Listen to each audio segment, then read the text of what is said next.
Yeah, this is my talk. It's a little bit like Julia.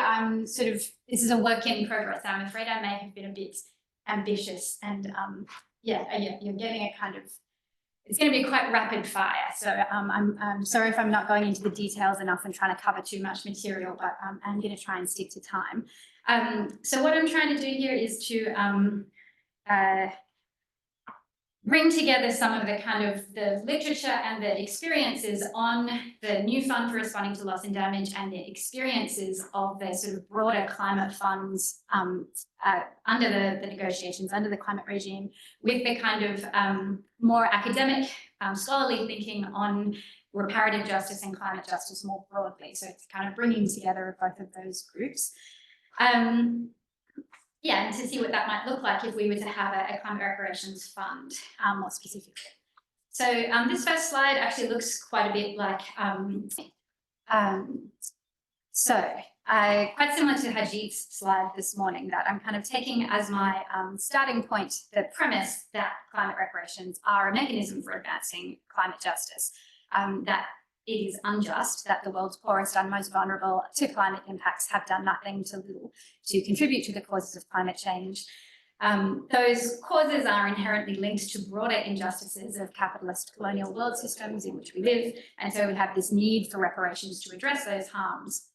And so one potential step in that direction is this new fund for responding to loss and damage, which at least some see as a mechanism for delivery of reparations. And so in this talk, I'm trying to sort of explore what it might mean in practice for funds to operate as climate reparations, as Zodgeda and co suggest. So before I do that, two quick caveats. The first is that whether or not the new fund for responding to loss and damage constitutes a mechanism for climate reparations is not agreed. The language of reparations, of monies owed, of compensation has always been studiously and steadfastly avoided in the relevant decision text. And there is this line in the text about how the inclusion of loss and damage in the Paris Agreement does not involve or provide a basis for any liability or compensation. It's this deliberate attempt to rule out that association.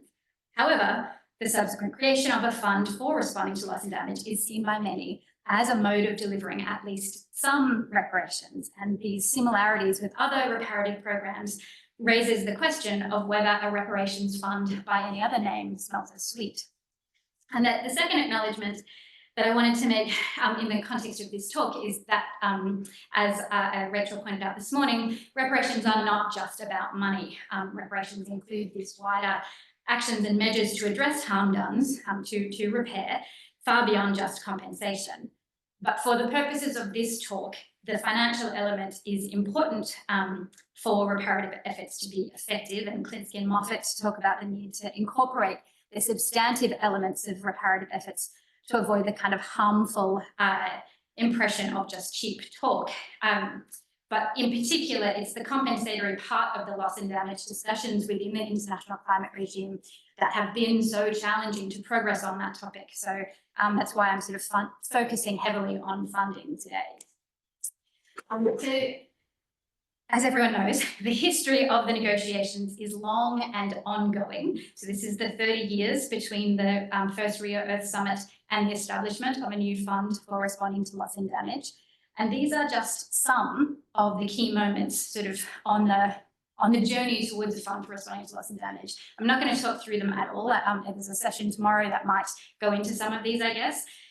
But what I do want to do is to put this long history of discussions about loss and damage and the associated tensions around issues of compensation, liability, the fear of being on the financial hook for historical responsibilities and obligations for finance into the context of the other discussions about finance and funding that were happening concurrently in the negotiations. And so what you see on the left-hand side is just some of the key moments in the timeline of other funding commitments and the sort of associated evolution of ideas about what funding can and should be for under negotiations. And so I'm now going to talk a little bit about some of the characteristics of a reparations fund and then see kind of how some of these funds might align with that. So, yeah, what might some of these qualities be? So in establishing these qualities, I'm drawing in particular on Bakhtoui and colleagues' paper for SEI, which looked at principles for establishing a just fund for loss and damage. Melanie Pill's 2022 paper, in which she interviewed 43 stakeholders from the negotiations about the design of an effective loss and damage fund. And Klinsky and Moffat's very recent paper, looking at the elements of broader reparations funds. But each of those three papers were written in the context of designing a fund for loss and damage. That was their explicit aim.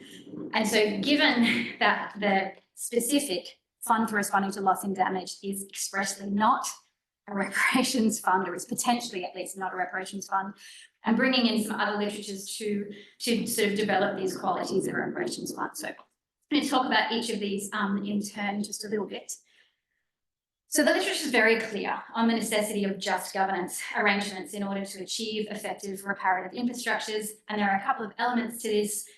First is the need to have those affected involved in program design, development and delivery, as well as broader decision making. And Klinsky and Moffat call this being victim-centric, and I picked up the term that Retro used this morning as well.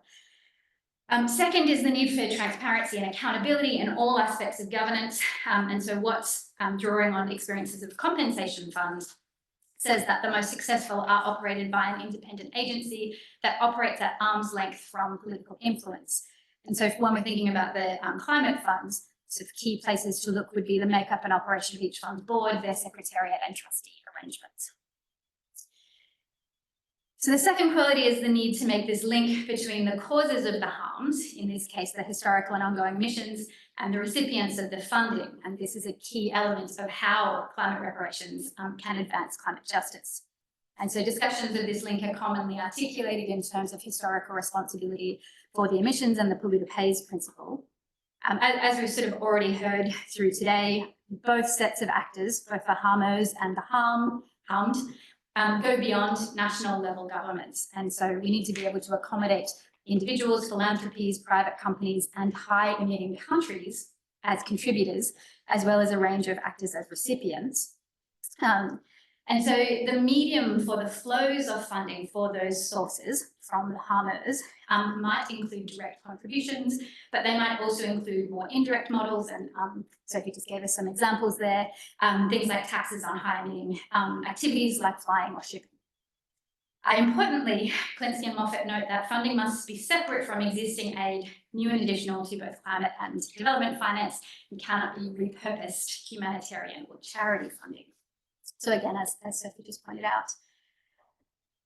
And so because of this link between the harmer and the harmed, the third quality of a climate reparations fund is that it can only use grants or direct cash transfers as its funding modalities. It cannot include funding mechanisms that would exacerbate debt. It also cannot rely on market mechanisms like insurance, because these are essentially a means of placing responsibility back onto communities at risk. As well as the mode of funding, ensuring that what and who is funded is appropriate and accessible is the fourth quality of a climate reparations fund. So to be just and accessible by all those who are harmed, a climate reparations fund requires simple procedures that all those affected, including marginalised groups, can navigate.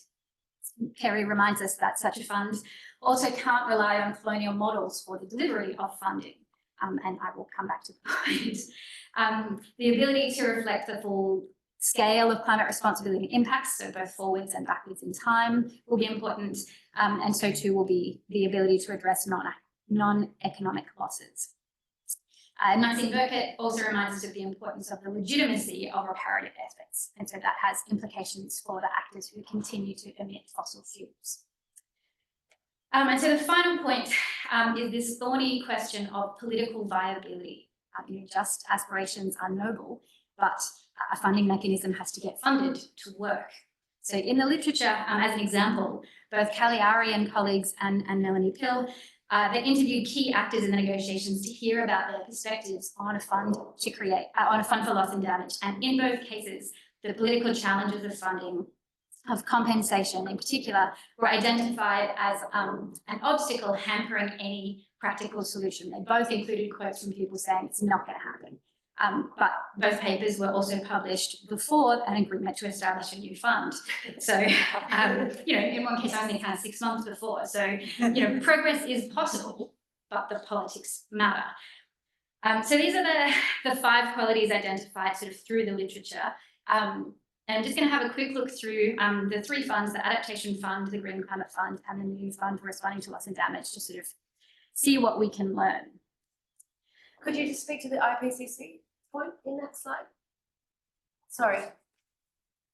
Oh, sorry. Hart's did a similar paper where she, sorry, I don't actually know the agenda. Hart's interviewed IPCC authors about the inclusion of loss and damage in IPCC reports, and there's a real contention about should they include it, because it's just so politically contentious. So there's a whole, it's actually quite an interesting article about whether to capitalise the L and the D or not, loss and damage or losses and damages. If you're into that kind of thing, it's a very interesting paper.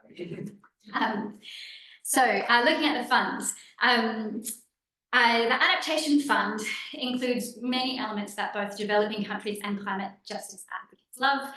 It has a board made up of more seats for developing country parties than developed, although it does not have an independent secretariat or trustee. It uses the World Bank essentially for both of those. It provides only grants. It has an independent source of funding in that it garners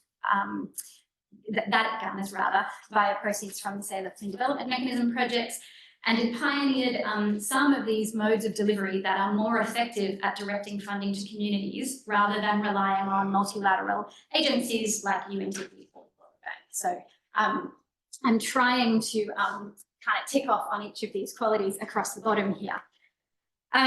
But I am running through this very fast, so I'm sorry about that. You've got 3 minutes left. Because of this, the Adaptation Fund has never been well liked by developed countries. It's always struggled to garner funding, and it's kind of always been almost on death's door. The Green Climate Fund is much more recent, but it's been operational for almost a decade now. Its board is made up of an equal number of developing and developed country representatives. So that's a definite improvement on the kind of World Bank model, where the more money you give, the more control you have. It's a step towards climate justice, but far less than the Adaptation Fund. It also very tightly controls civil society's inputs. And to implement its projects, it relies very heavily on just a handful of international agencies like the Asian Development Bank and UNDP. It's also very fond of debt instruments like loans. The obstacles to accessing Green Climate Fund funding are many, and the Green Climate Fund also fails on the legitimacy question. Continuing to invest in activities that contribute to the causes of climate change does not preclude organisations from receiving Green Climate Fund funding. It has approved, for example, HSBC and MUFG, big commercial banks that continue to have fossil fuel projects. But we also don't need any money. But on the political viability question, while there is continued anxiety about the Green Climate Fund's ongoing funding, and it's not guaranteed, it's a relatively large fund with more than $30 billion in funding committed to date. So that brings us to the Fund for Responding to Loss and Damage. It's very new, it's not yet operational, it's hard to really say much about it. But there is a lot of effort being made to distinguish the fund from the earlier models in terms of things like a more active role for civil society and not following these same patterns of funding disbursements. The board is more equitable than that of the Green Climate Fund, though not as ambitious as the Adaptation Fund. It has had sort of trouble escaping that kind of context of existing systems and the increasing financialisation of aid. And we see this particularly in the use of the World Bank as the underpinning agency of its governance and its challenges in gaining funding commitments from developed countries. But the fund is significant in its explicit focus on losses and damages. So, yeah, as I say, it's a bit too early to tell on the rest. So where does all of this leave us? First, there is a lot to be learnt, I think, from looking at these funds, and that we have had modalities for advancing climate justice around since the Adaptation Fund, which is almost 20 years old. It does seem unlikely that the UNFCCC is going to be a viable avenue for reparations proper. We've already talked about the limited scope of the UNFCCC for addressing these other causes like debt, colonial histories, and so on. They're outside the strict bounds of the regime's ambit. There have been attempts to broaden out the sources of international climate finance, But those other sources are not parties to the agreement, and we see extremely limited contributions to any of those funds from those non-government actors to date. So the state remains the unit of analysis under the regime, which limits how effective discussions can be. And so I just wanted to point to these two other funds, the Global Fund for HIV, AIDS and Tuberculosis and Malaria, and the New Pacific Resilience Fund, which Sophie also mentioned, as other places we could be looking for models of how we could do this. And then my last point is that several of the papers that I've relied on for this kind of really expressed doubt that a fund like the Fund for Responding to Loss and Damage was even possible.